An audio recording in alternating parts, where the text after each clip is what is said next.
Bom, nessa aula 10, né, vamos falar agora da poluição do solo, né?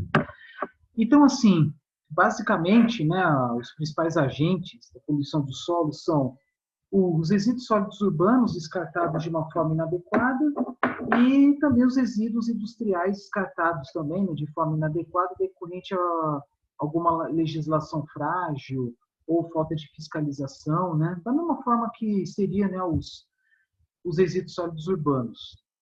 E aí também tem as suas consequências, né? Porque não a questão, né, dos resíduos desses tipos de resíduos, né, não é uma questão apenas estética, mas alguns materiais eles sofrem decomposição, eles podem contaminar o lençol freático, né, que esse mesmo lençol freático que pode ser usado, né, para abastecimento urbano.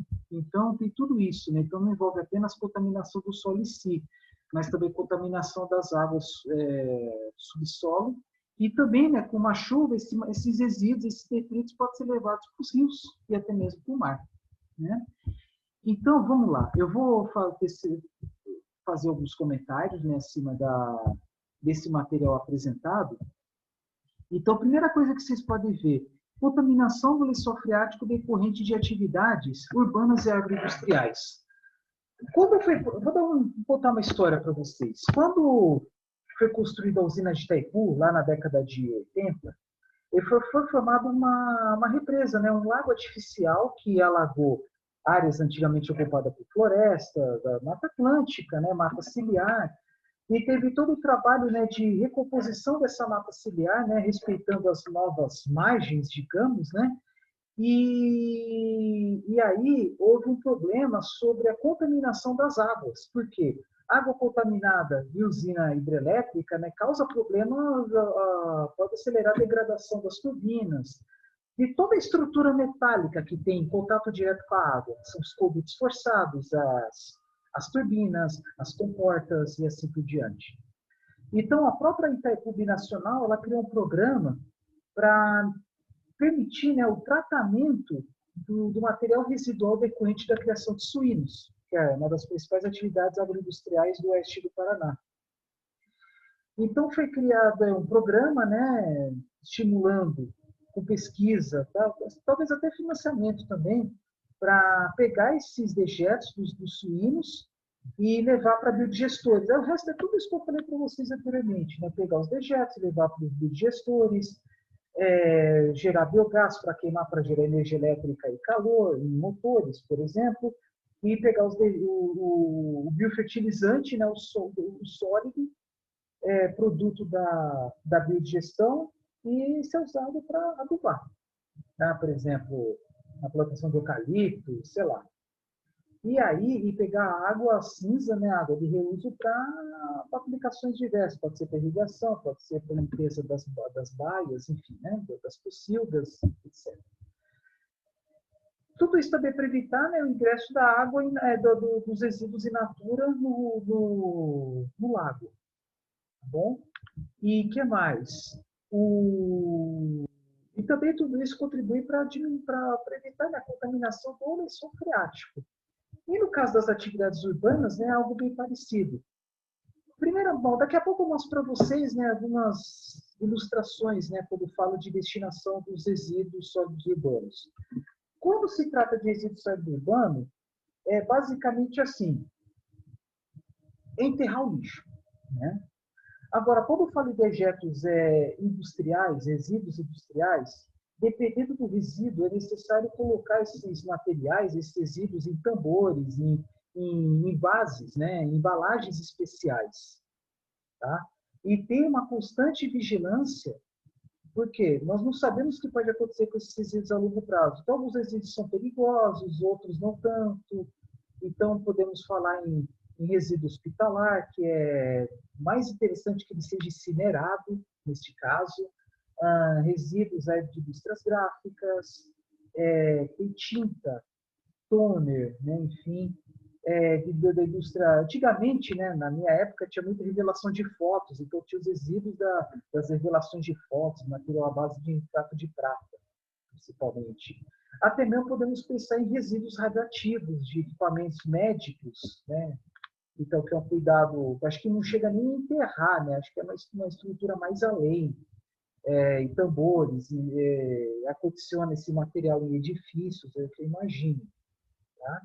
Bom, então, a meu ver, né, que é o ponto assim, mais importante para falar, né, são os resíduos que são gerados em maiores quantidades, tá? Que são os resíduos sólidos urbanos e resíduos industriais, o que inclui os agroindustriais.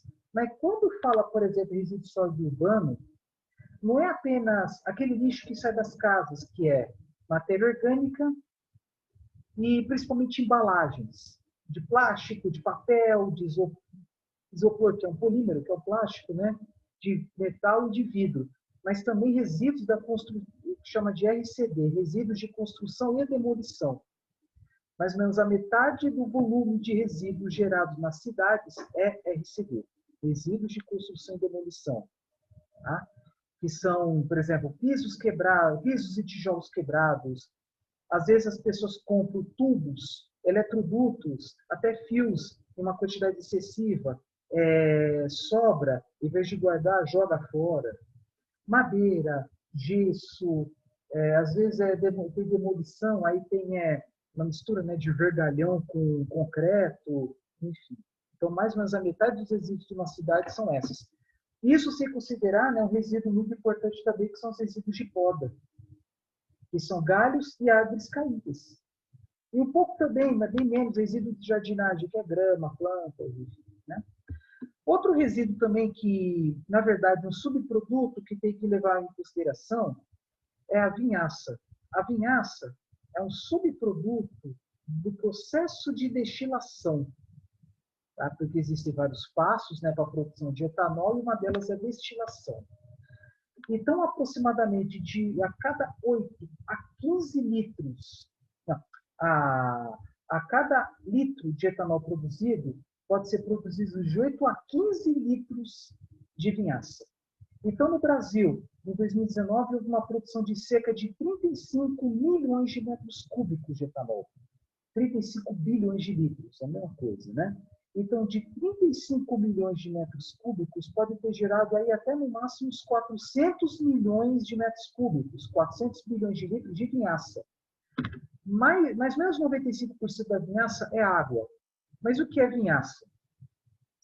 É um subproduto assim, que 5% é composto por materiais sólidos, que são aqueles componentes que tem no caldo de cana, excetuando o açúcar. Por que eu falo isso? Porque a produção do etanol, ela vem da garapa, do caldo da cana. Só que para a produção do etanol, eu só preciso do açúcar, daquele açúcar que tem na garapa. Mas na garapa não é apenas açúcar, tem vitaminas, nutrientes, materiais dos mais diversos, sais, potássio, que seja. Então, esse material que não é aproveitado no processo industrial, que não é aproveitado na produção de etanol, ele vira vinhaça e é usado na fertirrigação. O que é isso? Irrigação usando um material que é rico em nutrientes. Mas se não for usado de uma forma adequada, ele gera um contaminante. E existem relatos em que o solo acaba tendo um teor de sal tão grande que não cresce determinadas culturas agrícolas. Determinadas culturas agrícolas não se desenvolvem. Então tem que tomar muito cuidado, porque apesar das grandes vantagens de é material barato, material que é natural, de origem natural, né? Se usado em demasia, ela pode causar estragos no próprio solo, causando aí até uma perda, né, da qualidade, né? Até mesmo pode, a longo prazo, diminuir o desempenho do canavial. Tá? Porque você joga a vinhaça no solo, a cana cresce, você colhe. Joga a vinhaça, a cana cresce, colhe, e assim por diante. E se em algum momento querer substituir a vinhaça pela soja, pode ter algum problema. Alguma dificuldade aí no que seja a produtividade. Tanto que tem países que proibiram o uso da vinhaça como na fertirrigação, e aí tem alguns artifícios como a concentração da vinhaça, que é tirar a água da vinhaça, porque naturalmente a vinhaça tem um odor bem forte, Então, tira a água da vinhaça, ela vira uma substância mais concentrada, mais sólida, que pode ser usada como fertilizante, mas em quantidades menores, podendo ser transportada a distâncias maiores, tá? Porque uma vinhaça concentrada, ela tem um valor agregado muito maior, tá? Então, é a mesma coisa, por exemplo, você pegar água de reuso proveniente do tratamento, em estações de tratamento de esgoto, ou em tratamento de biodigestores de empreendimentos agropecuários, tudo bem, água de reuso ela não é contaminada, mas não pode beber. E também tem que tomar um certo cuidado na hora de irrigar.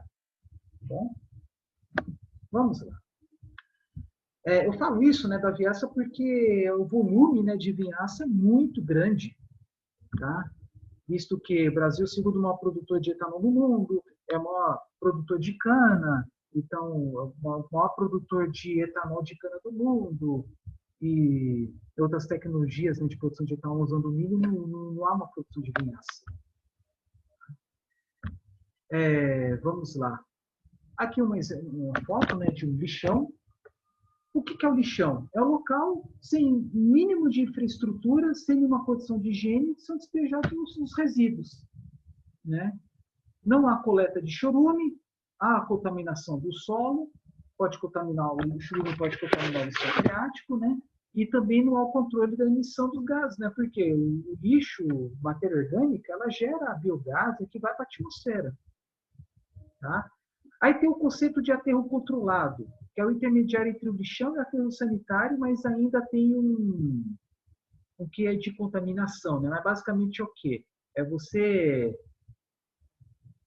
jogar o lixo no solo e enterrar. Tá? Minimiza, né, as emissões de gás, mas não minimiza a contaminação do solo pelo chorume. Agora, aterro sanitário é o seguinte. Esse aqui, por exemplo. Você pega uma estrutura aí, faz um buraco, às vezes pode até aproveitar um empreendimento de mineração antigo, enfim.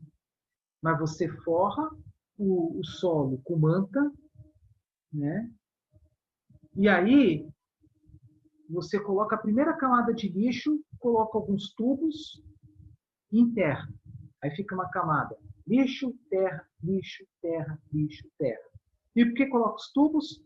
Para a coleta do biogás, porque a decomposição da matéria orgânica que tem no lixo, né, que é uma biodigestão, é um processo demorado. É aquilo que eu falei da biodigestão de dejetos, só que a biodigestão do resíduo sólido urbano, da casca, do talo que a gente joga fora, a gente comida apodrece, ele é mais demorado ainda por quê? Porque o fato do lixo ser enterrado, ele pede o ingresso de oxigênio. Então, tem uma decomposição anaeróbia e devido à ausência de oxigênio, a decomposição é mais demorada. Mas, em compensação, pelo fato de estar enterrado, aumenta a pressão e também aumenta a temperatura, porque é uma reação exotérmica, então tende o calor ser mantido. Tanto que, em situações extremas, né, lixões às vezes acontecem explosões. Tá? Por quê? O lixo ele sofre decomposição. Ao gerar os gases, dependendo do resíduo, ele se expande. E se estiver muito embaixo, dentro do subsolo, com alta temperatura, ele expande cada vez mais rápido e pode explodir, causando até acidentes. Né? Então, aqui nesse caso, evita-se, né, que o chorume vá para o subsolo. Então, esse chorume é coletado por tubos que ficam aqui embaixo, que vão para um tanque, que depois chega um caminhão e leva para uma estação de tratamento de esgoto. E aí vai acumulando lixo, terra, até chegar ao ponto, mas isso depois de anos, né, de décadas, 20, 30 anos, até o ponto que ele como é que se fala? Estagna não, mas ele atinge o seu limite. É utilizado todo o seu volume. E aí é necessário construir outro aterro sanitário. Esse é um grande problema que nós vamos falar isso mais para frente. Mas, basicamente, aterro sanitário é isso. Tá? Infelizmente, boa parte do lixo no Brasil ele vai para os lixões, principalmente cidades pequenas que não têm tantos recursos financeiros para para investir em aterros sanitários, então muitas vezes se faz por meio de acordos entre cidades pequenas ou empresas particulares que são contratadas para receber esse lixo e levar para um local adequado. E cidades grandes, por exemplo, São Paulo, ele tem aterro sanitário de grande porte, né, para poder receber esse lixo. Só que, com o passar do tempo, os aterros sanitários estão ficando em locais cada vez mais distantes, aumentando os custos do transporte. Por que mais distante? Porque as cidades estão crescendo e ninguém quer ter um aterro sanitário batendo na sua porta. Então, os aterros vão ficando cada vez mais distantes, tá? Aumentando os custos de transporte, mas, em compensação, os aterros que vão aparecendo são aterros maiores, mais modernos, permitindo aí uma minimização da contaminação. Aquela hora eu falei, né, colocar tubos nas camadas de lixo, né? Porque, além de coletar o chorume, há a coleta do biogás, que esse pode ser usado para queimar, para gerar energia elétrica, ou simplesmente deixar queimando no queimador, caso a instalação de uma usina termoelétrica não seja viável economicamente. Mas tem que ter um queimador para queimar o biogás. Por quê? Principalmente para que não vá o metano para a atmosfera, que dizem os pesquisadores que concordem, né? Que não pode eliminar o gás metano para a atmosfera porque tem um potencial 21 vezes maior de agravar o efeito estufa do que o CO2, que é um dos produtos da combustão desse biogás, do gás metano. Então, compensa queimar o metano, que agrava mais o efeito estufa, e gerar o CO2, que agrava menos. Tá? Bom, vamos lá.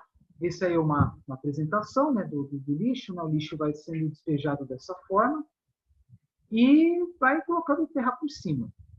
Tá? E tubulações, né, para coletar o chorume e o gás.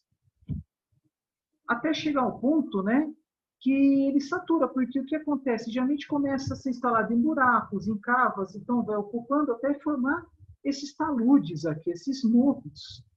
Até chegar ao ponto, né, que ele vai ser colocado o lixo no ponto mais alto, no seu cume, um cume artificial, e aí dá-se por fim, né, deixa de receber esse resíduo, né, sob risco de desmoronamento. Então, tem umas instalações aqui, tem umas valetas, né, por onde passa aqui a água da chuva, aqui do lado um tanque de chorume, e nesses locais pode ser reflorestado, colocar umas árvores baixinhas e tal, até construir um parque. Mas deve-se ter um controle também, porque mesmo deixando de receber o lixo, a decomposição da matéria orgânica continua por no mínimo uns 30 anos. Só que, claro, né, com o passar do tempo, a geração, né, o volume de biogás gerado diminui. Tá? Porque aquilo que eu falei, gera-se biogás do leite ao azeite de oxigênio, que torna-se um processo cada vez mais lento.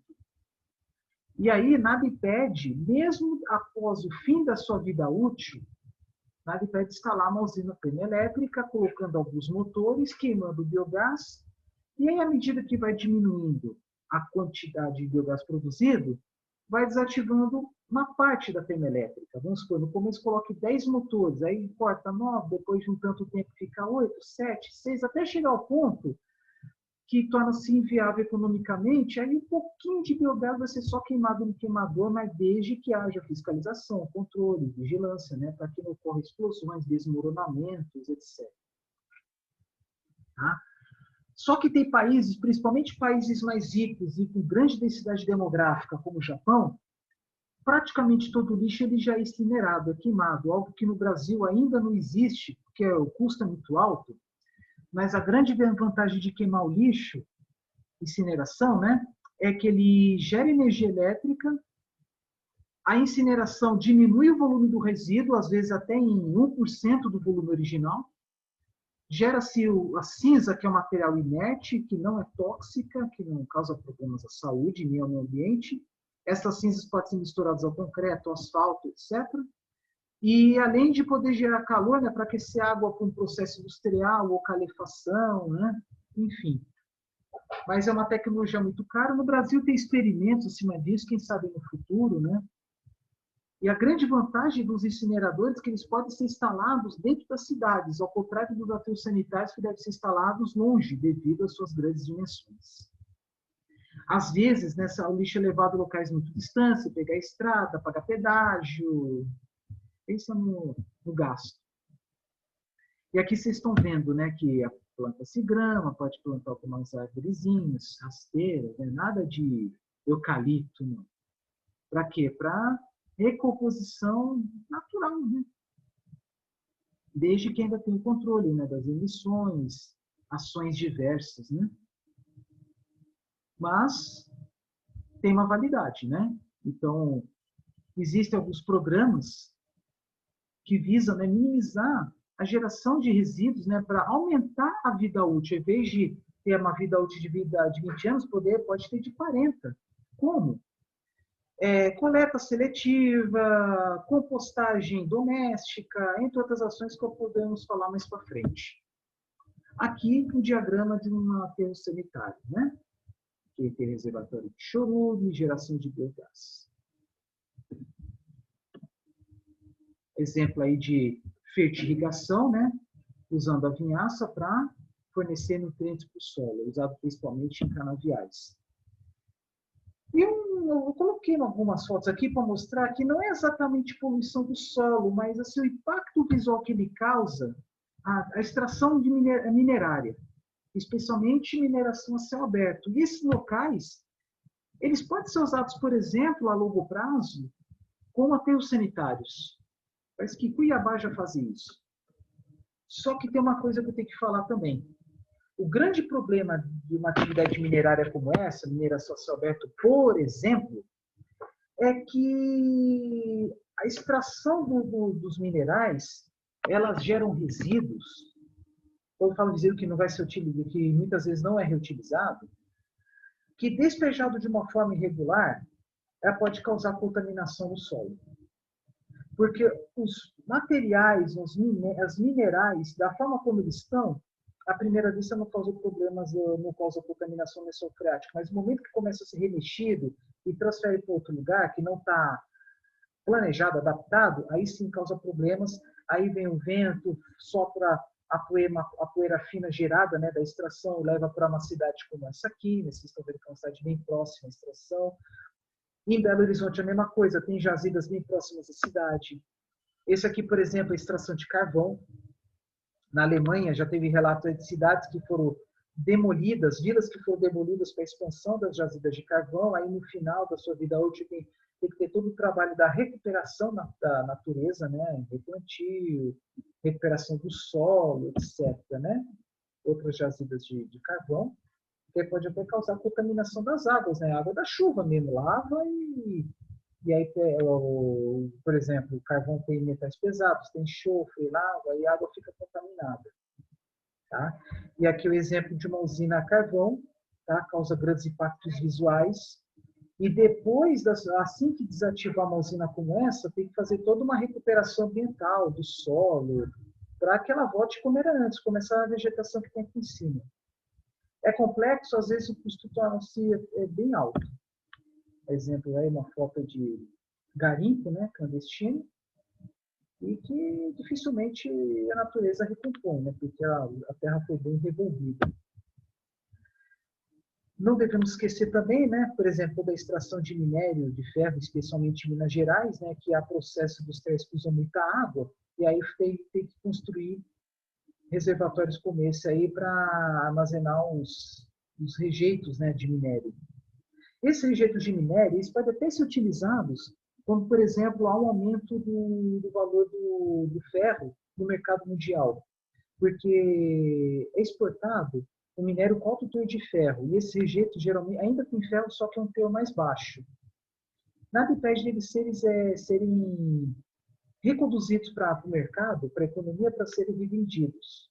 Mas nada impede também de pegar esse material e ser usado na indústria cerâmica.